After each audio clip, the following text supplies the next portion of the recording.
Hi everyone, I'm Kajsa Hartig from Sweden, the Nordiska Museet. I'm very happy to have been invited here. The Nordiska Museet, just to let you know what kind of museum it is, it's Sweden's largest museum of cultural history. It was founded in 1873. That means we've been around for quite a while. We have about 160 employees, and we take care of 4 castles and mansions beside this huge museum building. And it all was started by one man, so it was a private collection to start with, and then he made it into a trust fund. We have government funding, but we're not a public museum in that sense that we are just publicly funded. We are, yes, a trust fund. So my job title is Digital Navigator. It's very unusual, but it's a new. We started the new media department about 3 years ago, and we needed someone to kind of have an overview of the digital issues that we needed to work with. I'm not sure this title will remain for many years or so, but for now it's a role that we felt was necessary. I'm involved in most parts of our department, from infrastructure to copyright licensing to communicating our knowledge bank and engaging and educating our staff using digital tools. The museum has been around again for almost or more than 140 years. It has established museum practices, collecting, documenting, collections management, outreach, education, and also engagement. And it's a big change for our museum, not so much to start using digital tools, but to actually use them in a way that engages our audience. And also that we can do in a way that fulfills the stakeholders' needs. I'm glad we talked about the funders earlier, or also I think the fact that we are part of Europe today is also putting some challenges for us with the digital agendas, and we all have to come up with a digital strategy that is supposed to be handed into the European, on the European level. So in 2010, the museum finally started to realize that we need to do something about this big challenge that digital is actually providing for us. So we produced a new media strategy. We knew social and digital tools were providing new opportunities for engagement and outreach, and we knew we also had to learn more about and think more strategically about it.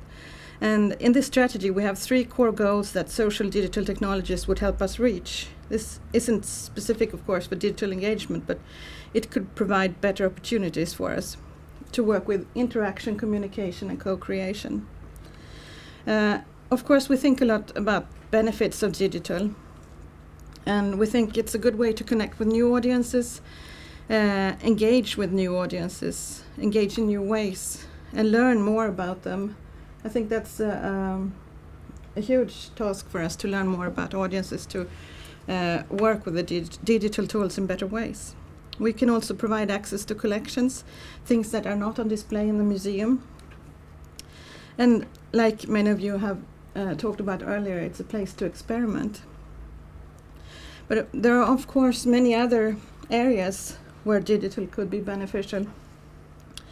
For example, education, entertainment, and this is in no particular order, participation, and repatriation, which I think is a very interesting area.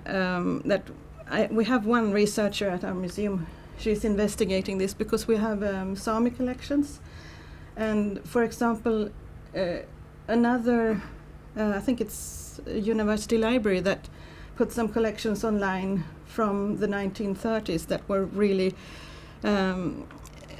showing the anthropological ways in that time, with measuring skulls and putting people from different angles. And the Sami community have reacted very badly to finding those pictures online. To most of us working with collections, they're just anonymous people, but of course there's someone's grandmother or something. So these are also issues that we have to deal with when putting collections online. We also believe that putting more of our heritage online and making it able to interact with heritage is beneficial for democracy. Definitely it's good for internal training our staff and awareness of digital. Also awareness in our communities and empowering communities to do more when they have access to their heritage. So what do we do at the Nordiska Museet? We have, of course, our collections online. We work with our staff to engage them in social media. This has been quite a struggle because, as with everything digital, it's new and disruptive. So it takes time for people to not just be hesitating about it, but actually embracing it and using it in a way that is beneficial for their work. And once they discover the benefits, they're really happy about it, which I'm thrilled to learn. We work with outreach with mobile content. We have a mobile CMS. We've done some apps, and we have a responsive website. And this is something we're just learning about. We're still in a very much experimental stage, I think, with digital. We try to encourage participation online. This was a website for an exhibition about hair. We encouraged people to tell their stories, how they felt about their hair in different ways. And we had quite a lot of discussion online with this. And this was our first attempt to do this. We have tried participation on site, trying to bring in tweets into the museum. This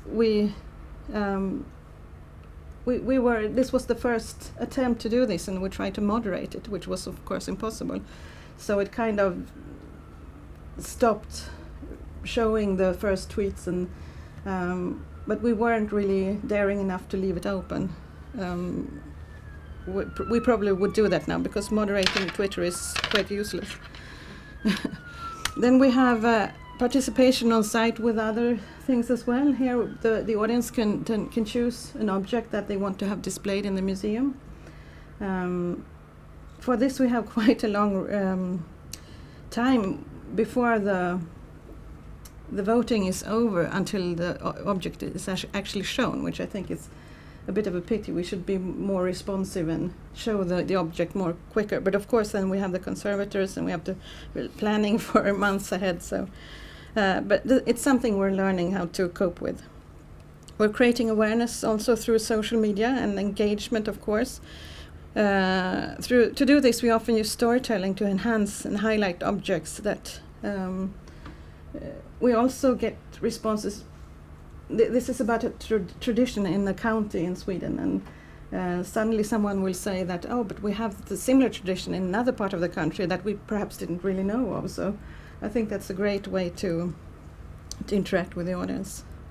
We ask questions about our collections regularly, and it's also a matter of kind of teaching the audience that we actually do this, that they are allowed to talk freely, they can ask silly questions, they can come with silly suggestions, and nothing will happen, even though they do it on our Facebook page. So I think it's great to see that we can start an informal discussion as a museum which is formal, and people are kind of afraid of us because we're such a big museum, an old museum, and we want to get past that, which is kind of difficult. We package curated content in single posts on Facebook, so we can create awareness of our collections. The interface of the collections database is, of course, quite difficult to deal with because you don't know where to start, and you don't know how to search because the metadata is different. And so we try to show in very simple ways that we have fantastic collections. We also encourage user participation. This, for example, was images on Instagram. It was a competition connected to our exhibition called Stripes Rhythm Direction. We have had quite a few people participating. So are we successful? Well, in terms of outputs, we are fairly successful. We have learned how to manage and maintain an online presence and to publish regularly in the social media. and to create user interfaces in gallery that audiences can engage with. We have statistics to show how many people we've reached, in some ways also know how much they engaged with our content online. And we know that just disseminating online is useful for our audiences. Just the fact that we can show things that aren't on display. And statistics is also something that is asked for by our management, so that's why we are collecting it. And of course, to know how we're doing. How many people do we reach through our website and Facebook? That's the figures that our management is asking for. And we would like to know more about how much we are engaging the audience. And so we do collect data about that as well, trying to keep up with people, what people say about us, not just that they mention us, but what they say. We have anecdotal information that we gather, some notable examples of how people engage with us online, and we try to report that to our management. We have indications that certain efforts could have greater impact than the immediate outputs and outcomes, but we don't know enough about this, I think. So what we're doing, try to figure out how can we actually do a long-term impact on all the audiences that are in our ecosystem. So where do we go from here? We have a lot of work to do to understand the real value and impact of our digital efforts. I think the critical review that you are working on here in Leeds can be very helpful in understanding what impact we can create, how we can learn more about this, and how we can better communicate our efforts to receive more funding and resources. So some thoughts about your critical review, the initial findings. And some thoughts from me. I think you've done a great job so far, and this is valuable reading to all of us working with digital heritage. I was thinking that there isn't much tweeting going on from this crowd right now, so one thing that you could do is to increase this dialogue online with, you probably will encounter the nerds that have written the papers, etc., but you will also reach out to others that are not within the sector perhaps, and so I think that's very useful. So I think social digital is still new for us. I'm talking from my museum perspective here. Again, in terms of engagement, expectations have risen with social digital during the last 8-10 years, and we have struggled to learn how these new tools work, how they affect audiences, and how we can create engagement. And during this time, we haven't been able to change museum practices in so many ways. We're still applying old museum practices to new tools. And for example, when we talk about authority and letting audiences truly engage, many museums still aren't 100% comfortable with that. They know, yes, this is possible, but no, not really. And for example, we talk about copyright, and should we display full resolution images online, people can actually download them. I think that those fears are still around, even though some museums are having open access to collections. And also, do we create user interfaces that are affected by the museum's needs rather than the user's needs? I think that's interesting to look further into. I mean, all these components, how are they affecting the outcome? Also, different objects have different value to different people. So we talked about the personalized experiences, also how technology can draw attention from the objects, or if technology is distancing the audiences from the real thing, or that we can actually free the object from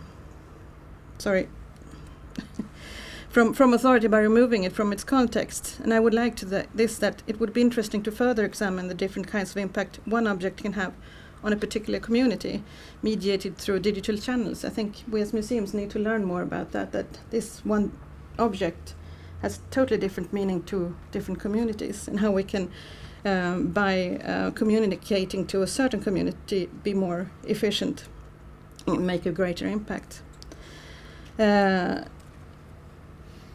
Analog versus digital. And I think you say in the review that it's interesting to remove the distinction between analog and digital. It's a way of taking a step back to our goals and visions for the museum. But I also think we need to spend a lot more time understanding more about the role of digital in museums. for creating engagement, since museums in many ways are still using, as I said, old museum practices, new tools. Technology as a distracting filter, yes, but not for long, I think. One issue that is mentioned in the review is the fact that technology can be a distracting filter, and this will be an issue for some time to come, but we also need to prepare for when the filter is gone. When interacting with heritage through digital technology, we don't have the screens, we don't have the keyboard, etc. We're past that. And also I have a son who is 9, he's like your kids, totally digital, always spending time on his computer and playing, etc.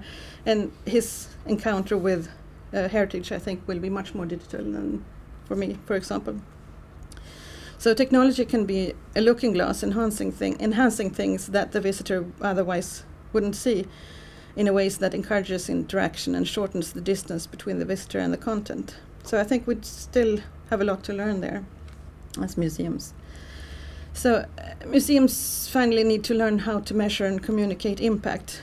I see a great need for museums to learn more about how to measure and value impact when using digital technologies, how to choose methods that gives the most impact, and how to communicate positive results to management and stakeholders. So I think someone said at the beginning of the day that there is a risk that we are museums can be shut down, and we can get less funding.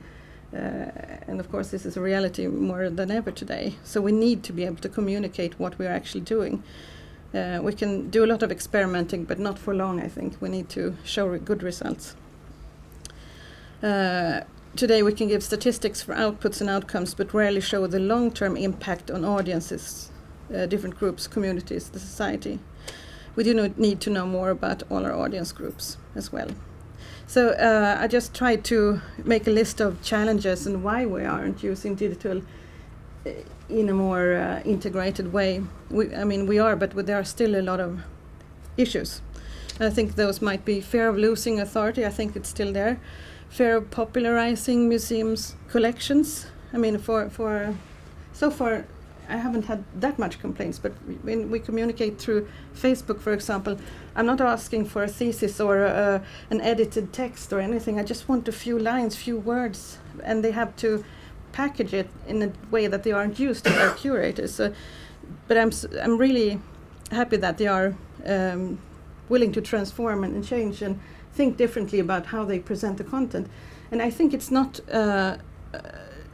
distracting from the deeper content. I think it's a way of getting more people to discover what we have. And again, I think museums, the staff, they're not sure of the value and benefits of everything digital. There is a lack of funding. I think you're addressing this in the findings as well. But I think also there is a lack of ability to transform the museum into digital thinking and to know exactly what we are doing.